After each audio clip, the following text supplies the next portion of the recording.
Sarap ng gatang alimango. Paano nga ba niluto ni Tita Way na yan? From preparation to cooking. Wow, yummy. Ayan, continuous mo lang panuorin ang video na to para naman matik note mo na rin yan. And from my table to your table, let's cook. Hello everyone! Meron tayo dito mga alimango na malalaki. Ayan oh. Ayan, sariwang-sariwa. So ayan guys, bago natin pakukuluan yan ay bubukahin na natin. Bukahin natin ng ganito. Ayaw pang mabuka. Bukahin natin yan. Surutin natin dito. At dito natin bubukahin yan. Ayan. Para maluto na yung kanyang loob bago pa man natin ilagay sa gata. Ang ganda, ang tataba guys oh. Tingnan nyo. Taba. Wow. Alam nyo guys, dala ito ng kapatid ko, courtesy ni Roger Luna. Wow, ang tataba nila lahat. Grabe. So ayan, ilay natin dyan. At sa ating pagpapakulo, maglagay na tayo ng isang cubes. Ayan. Lagay natin dyan, sa loob nyan. Yan, hinugasan natin mabuti, binras. Dapat ang pambras natin guys, yung malinis ha. Yan, lagyan natin ng kaunting tubig. Buksan natin ang apoy, pakuluin natin. At yung pinagpakuluan yan guys, ay ilalagay din natin mamaya sa pagluluto, no? Kaya, dapat hugasan natin mabuti, linisin natin mabuti bago pakuluan. Para yung pinagpakuluan niya ay gagamitin din natin para mas malasa yung ating paggagata. Yes. So ayan, tatakpan natin yan para mas makonserve natin ang heat, mas mabilis siyang kumulo, hindi tayo nag-aaksaya ng gasol. Ayan, takpan natin. Hindi natatakip. So i-flatten natin ng konti para matakpan natin. Lahat ay may pamamaraan, no? Parang buhay natin yan.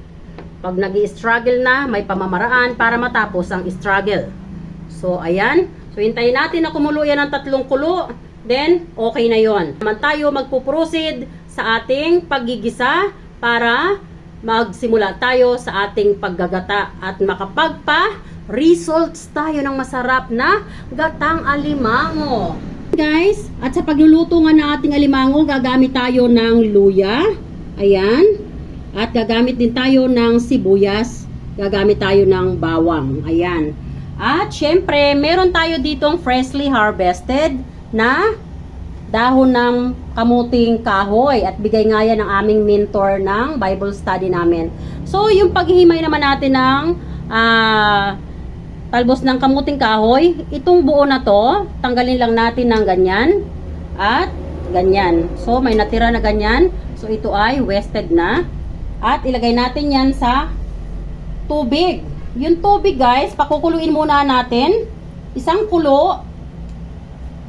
Tapos ilalagay na natin yung dahon ng balinghoy. At pag nakulo na nga yun, tatanggalin na natin yung balinghoy. At i-drain natin.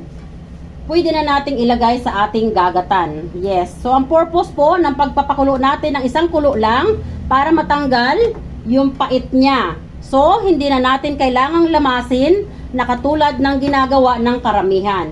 So, kung ano yung ginawa natin sa una na tinatanggal natin yan, ay pari-parihas lang po hanggang matapos yung lahat ng ating talbos ng balinghoy. Ayan, napakasarap po nito at napakaraming vitamina na maiko-contribute sa ating body circulations that our body circulations needs. Yes. So, dapat alamin natin yung mga gulay na makakapag-contribute sa ating body circulations na kailangan ng ating body sa food pyramid to maintain our body circulations healthy. Ayan. So, ayan mga best, ang ating alimango ay ready na. Ayan. Ang bawat isa ay okay na.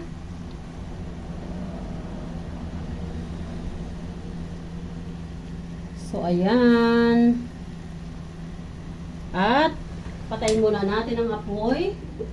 At meron tayong next moves na gagawin. Yan. So, isalin muna natin yan dyan sa clean basin. Yes. At pagkasalin nga natin yan ay dire-diretso na rin tayong magigisa. Sa pinagpakuluan ng ating alimango ay dyan na rin tayo maggisa. Dito sa kawali na pinagpakuluan natin ng alimango, maglagay tayo ng konting oil lang. Make sure na mainit na yung oil, maglagay tayo ng 1 kutsara na butter. Ayan, habang natutunaw yung ating 1 kutsara na butter, pwede na rin nating ilagay at the same time yung ating luya. So meron tayo ditong luya, meron tayong sibuyas, meron tayong bawang at ang ating mga sili. Ang ating mga sili ay mamaya natin ilalagay. So unahin muna natin ang luya na minins natin ng ganito kaliliit. Ayan, pagkalagay natin ng luya, pwede na rin nating isunod ang ating bawang na minins din natin. The purpose na minins natin ang luya, bawang at ating sibuyas para mas mabilis nating ma-extract ang benefits and aroma nito. Pwede na nating isunod ang ating sibuyas. So ilay lang natin yan dyan para magkaroon ng frying texture until mag golden brown ang ating bawang at ang ating ginger. At manotice natin na mag-translucent ang ating sibuyas. At habang pinapa-golden brown ko nga yan, gagawin ko naman ang ating kalabasa. May na-harvest ako ditong kalabasa, freshly harvested. Ayan, isasama na lang natin ang kanyang balat. Masarap po ito sa ginatan. Ayan, so gagawin ko muna habang tayo ay nagigisa. Ayan, para sabay-sabay na maluluto ang ating gagamitin sa paggagata ng ating alimango. Ito namang ating talbos ng kamuting kahoy or kasaba. Pinakuluan ko na ito. 1 kulo lang, pwede na. Huwag masyadong matagal ang kulo kasi ma-overcook. Tatanggalin lang natin yung pait nito. Sa unang kulo, matatanggal na yung kanyang pait. So, hindi kinakailangang i-overcook. Para mamaya, paglagay natin dito sa ating lulutuin na gatang alimango, ay hindi ganun ka-intense ang kanyang pait. So, ayan, tama na po yan. So, nakita nyo yung natanggal natin na kulay. Yan po yung pait ng ating kasaba na talbos.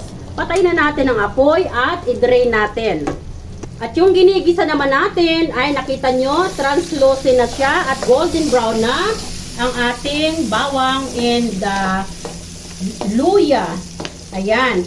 So this time ay pwede na nating ilagay ang ating mga alimango. Ayan. So ilagay na natin ng lahat. Huwag na natin isa-isahin para walang complicated.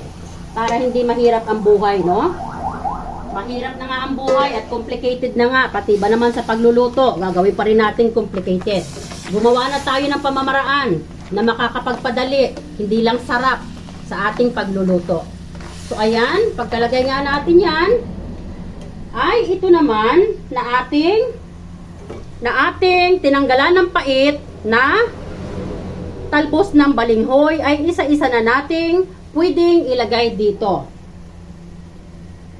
Ayan, then natin yan ilagay sa ibabaw.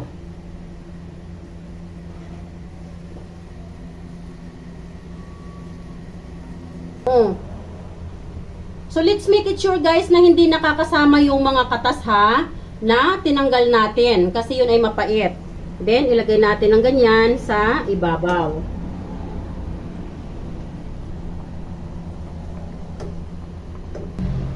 Lahat ng pamamaraan guys, pwede nating gawin para lang makapagdala tayo ng masarap na lasa or result sa ating niluluto. Paikot natin dyan. Yan. Sarap. And then yung ating mga sili ay pwede na rin actually nating ilagay dito. Ayan.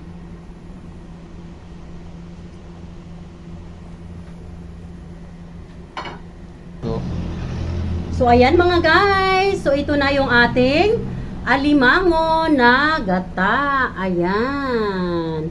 At yung ating kalabasa na freshly harvest, ilalagay na lang natin dito sa palibot bago natin kukumplituhan yan ng sangkap na magpapasarap. Yes. So, ayan o.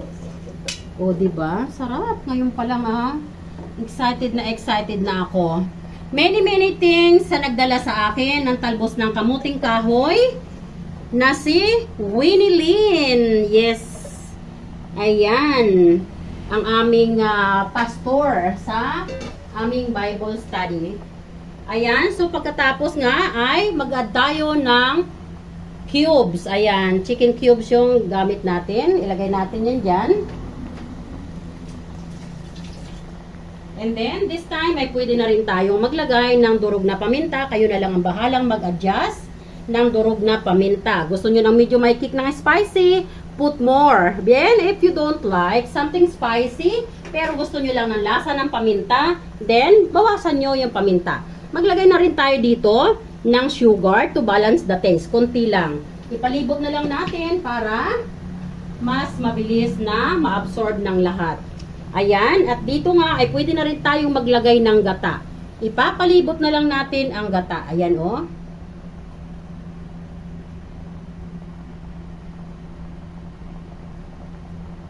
Kung kayo ay mayroong kudkuran at ibol kayong magata, meron din kayong niyog, pwede kayong magkudkod ng niyog. Pero dahil ako ay hindi na ako able magkudkod ng niyog, bumibili na lang ako ng gata. At ang gamit ko nga ay Kukumama. Siyempre, ang Kukumama ay hindi supporter. But of course, Tita Wena always waiting if some company will support me. Yes, ayan. At napakaganda rin pong gamitin ng Kukumama kasi napaka-thick ng kanyang gata at the same time, yummy. Makukuha nyo talaga yung masarap na lasa ng inyong lulutuin. Magpa sa ulaman or sa mga dessert. Napakaganda pong gamitin ng Kukumama. So now ay maglagay pa rin tayo ng ginisa mix. Kunti na lang ang ilalagay natin na ginisa mix. Ayan, ibud-bud na lang, palibot. Para mas maging yummy ang ating niluluto. Pagkatapos nga natin sa ating mga nilagay na ingredients ay yung gata niyan, i-scoop natin dito sa ibabaw. Ayan. Para yung lasa ng alimango ay mapunta rin dito sa ating mga gulay. Take note, yung sabaw na pinagpakuluan natin ng alimango, hindi ganun karami, di ba? Pero isinama natin. Yes, kasi andun yung lasa. Kaya naman, hinugasan nating mabuti yung ating alimango bago natin niluto. Para walang lasang mad ang ating masarap na gatang alimango. Kung hindi, sarap lang ang malalasahan natin. Pag hindi kasi natin ginamitan ng brush ang ating alimango sa pagluluto, kinuskus-kuskus lang natin ang kamay, hindi naman matatanggal yung mad. Ayan. Then, hayaan na natin kumulo yan. Ilagay na natin sa medium heat. And this time nga ay tayo ay magtatakip na. Tatakipan na natin yan.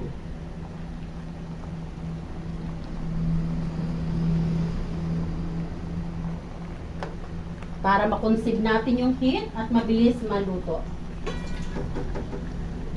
Let's cover it! Yan! And jaran! Ooh! Sarap ng ating gatang alimango! Wow! Look at that! Ooh! Yummy! Hello! Ayan ang ating alimango. At meron pang freshly harvested na kalabasa. Sarap! Wow! Look at that! Yummy! Ooh! Ayan! super sarap. Ooh. Look at that. Ooh. So yummy. Ayan mga bet, salamat sa inyong panonood. Ayan, halika na, it's time to plating. Sarap ng alimango natin. Look at that. Ayan, plating na tayo mga best. Patay na natin para tayo ay may kunting sabaw. Yes.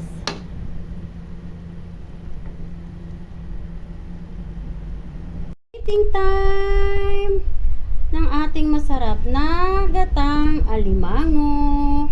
Ooh. Ayan ang ating kamuting kahoy. Ang sarap po. Ooh. Lagay natin dyan. Sarap ng ating alimango. Mayroong.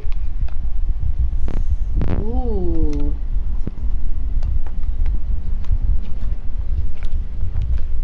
Look at that.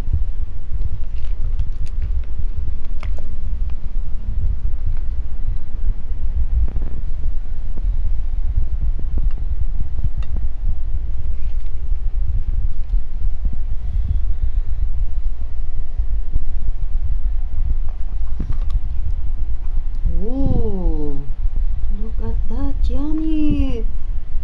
Wow. Ooh. Thanks for watching.